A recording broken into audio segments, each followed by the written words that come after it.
Anouba Government ama semlabasu Leppa leitari Manipur gi erang.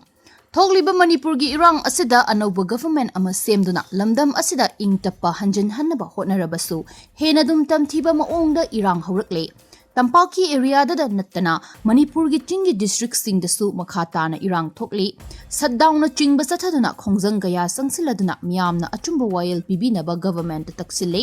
Khongjang loi sing tangkhaibada mioi gaya asok apan nangkhre inong-nongna tronglawbi thodok asina maram oiraga hauzik tangdu leitadaba haiba adu oigadawre. Marak asida naga sing dasu attack jatharakpadagi asi ana thokle.